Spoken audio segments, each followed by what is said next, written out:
Hi guys, welcome back to the final episode of GRS University.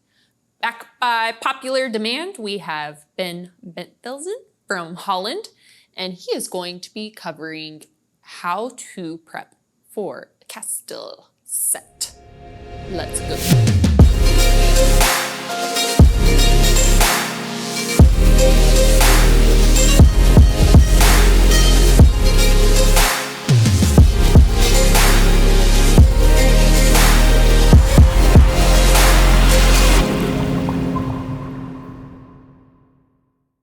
So, Ben, you're going to take us through how to prepare a stepped graver for solid Castile set.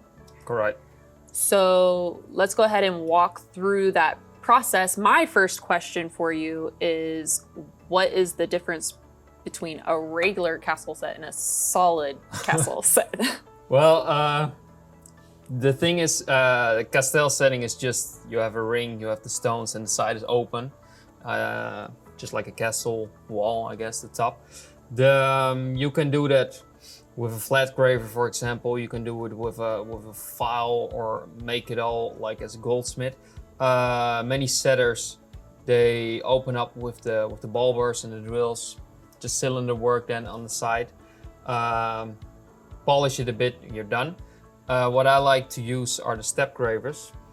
It's C-Max, you sharpen it correctly, polish it correctly, and you cut afterwards through the cylinder work on the sides. It just gets baller, like super shiny.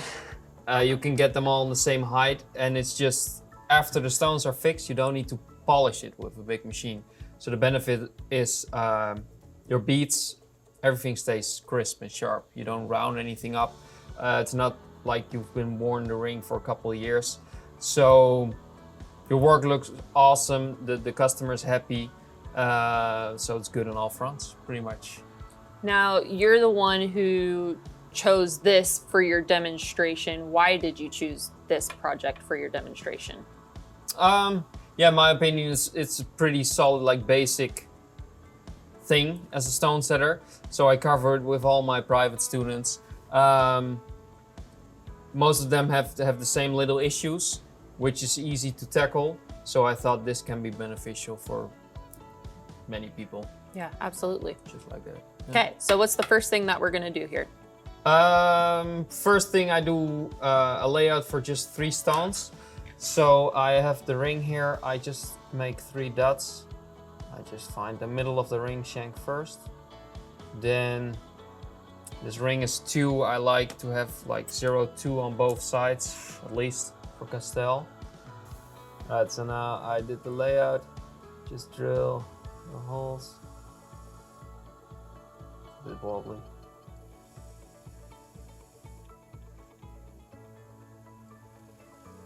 So all these steps are all the same.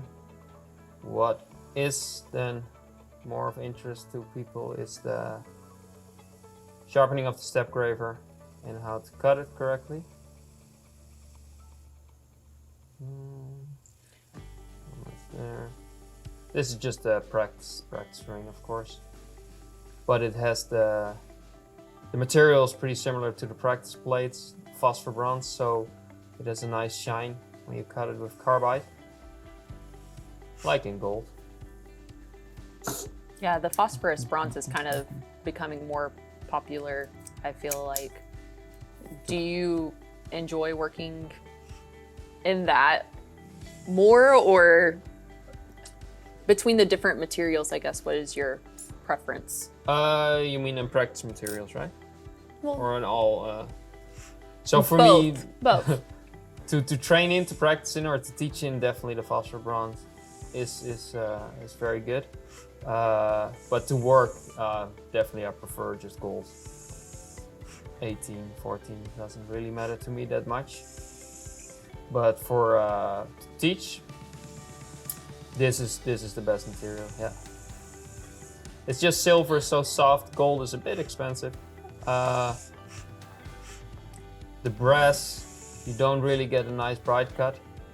Straight copper is a bit soft, oxidized a bit. So yeah, I like this material. Almost there.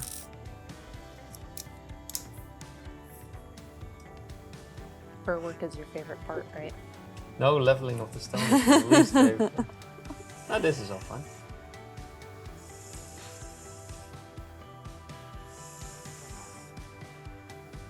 So this ring is 2 millimeters wide, correct? Yes, yeah. And what size stone are you putting inside of here? If I was ready to set stones, 1.6. I like to have 0.2 left and 0.2 right for Castell. So technically you can go a bit bigger or a bit smaller, but in my opinion this looks okay. But sometimes I get jobs. It's just ridiculous, but customer king. For fillet you have to have more space left and right, of course.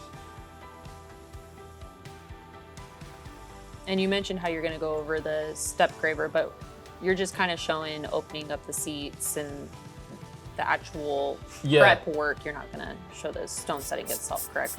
Correct, yep. Okay. So now we got the holes in there. Now I do a little bit of cylinder left and right.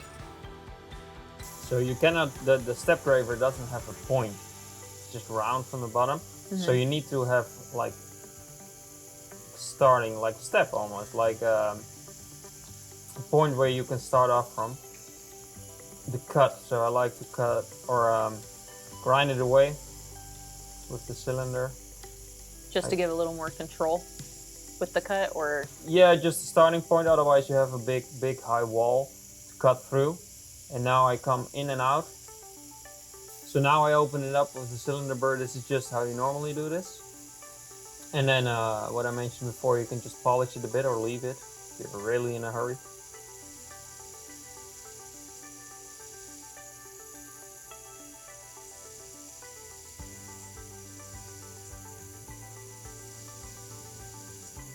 And one more go.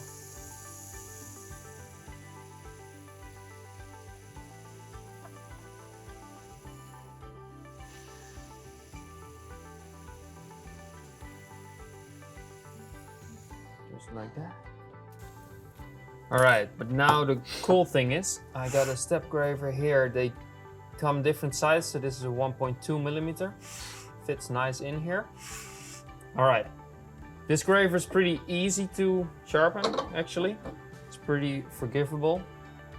I still like to do a good job, but the face is around 55 degrees. I used the rough gray disc for that, diamond wheel. Just as you normally do. Then I go straight to the fine yellow normally. For the smaller size step gravers, that works fine. And then the bottom and the sides, I just polish with the fine yellow diamond wheel. Do you feel like your students kind of have issues creating this graver because they have trouble sharpening by hand, or what do you primarily see? So normally, with my private students, I tackle the grave sharpening, of course. And these are actually the first bunch of graves that I let them sharpen because they are so relatively easy to sharpen. So here, yeah, to start, just the basic issues they have. As in the angle is wrong, or they make two facets or multiple facets.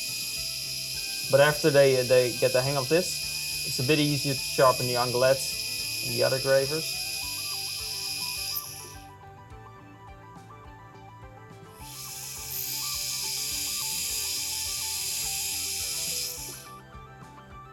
Face is now correct, in the correct angle.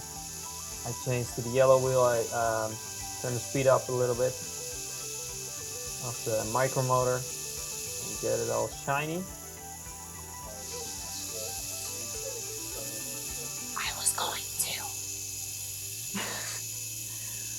What speed do you generally recommend that your students keep this around? Well, it depends a bit what kind of micromotor they have, but definitely slower with the rough diamond wheel compared to the blue one, and then the yellow I speed up even a bit more. So now I'm at 20 on this NSK. It just gets warm a bit, especially on the onglet gravers, but that is fine. I just push a little less hard because it's rubber, or you will have to get like a plate underneath it. Otherwise, you round the graver up, potentially round the graver up too much. Yeah, or you could damage your wheel possibly. Also that, yep. Yeah. So this is just easy, you just follow the shape, the step graver. Just get a nice mirror on it. So yeah, first things I see my students struggle with is just the sharpening of this graver. So secondly, when they start to use this graver, an issue that they run into is because the step graver has no point, right? It's round from the bottom. When you cut, it's almost like cheese slicing. It's just a really thin flinter that you cut multiple times, and you don't move it during the process. So I like to cut inward also and then outward. I like also when the ring is tight. 1 second.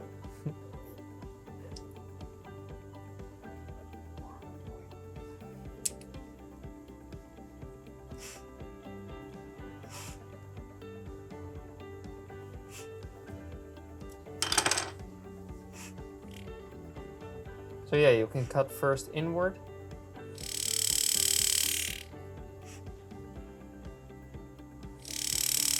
And straight away see the effect. It just looks like a fine polished mirror.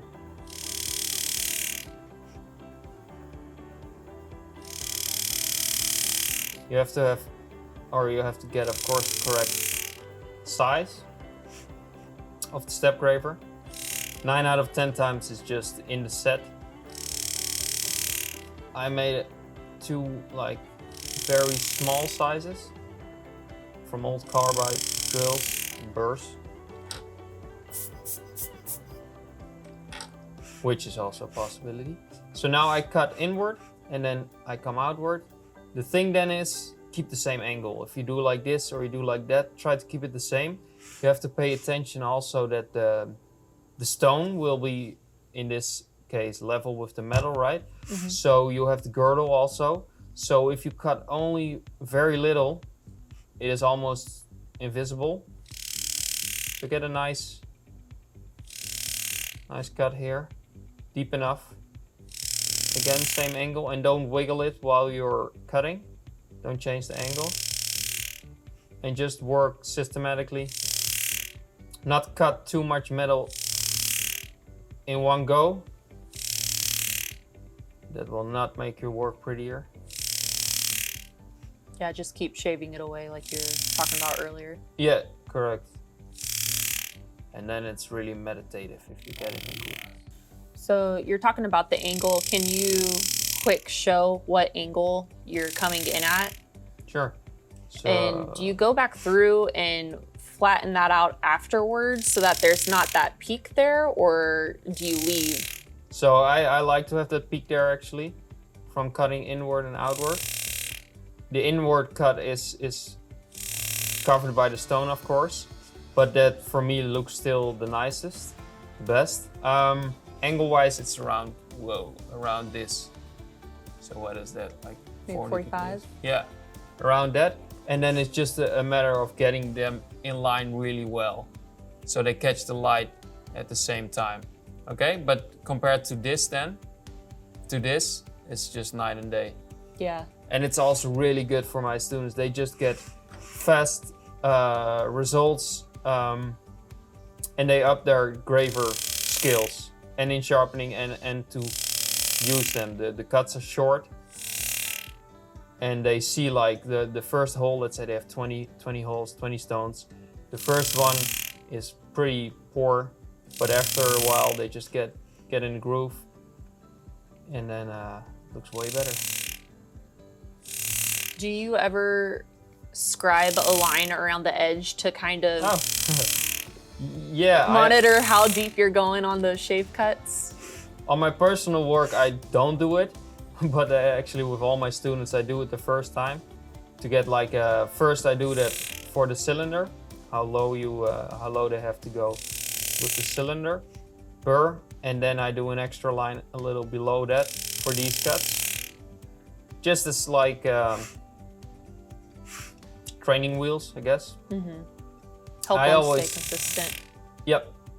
I always mention just scribe it very light on real work. You have to take it out. So I cut now downward, right? Some setters, they put the ring on the side and they cut upward. It's also possible. I'm just super used to cutting downward. But sometimes for some rings or designs, it's impossible to cut downwards. So I cut upwards. Have to cut upwards. Let's see. That's about it. So the main pitfalls or the hardest things for the students is A, the grave sharpening, and then B, getting them all in the same angle, and then C, they maneuver the graver while they're cutting. And everything you see back in the sparkle or in the shine. What is also not recommendable is to have no finger on your piece or the graver, then it vibrates a little. You see that also straight away back in the cut. So, but if you keep your thumb over there or your index finger and your thumb, for example, it's just solid. It cuts like beauty, like butter. Will you just show, you're talking about bracing your fingers, will you also just show kind of the motion that you're making when you make those cuts? Let's see if that's the maneuver one. Yeah, so I come in here.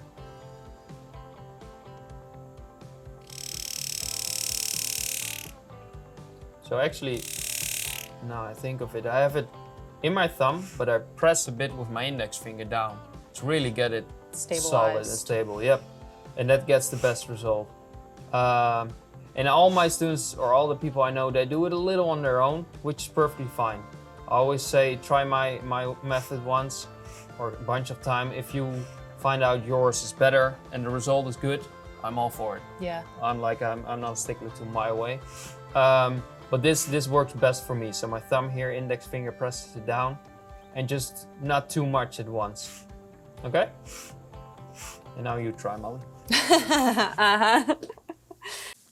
That was the infamous Ben Bentvelzen. We really hope that you enjoyed that intro into the Castile set. Hopefully it helps you get on track with what you want to do with stone setting.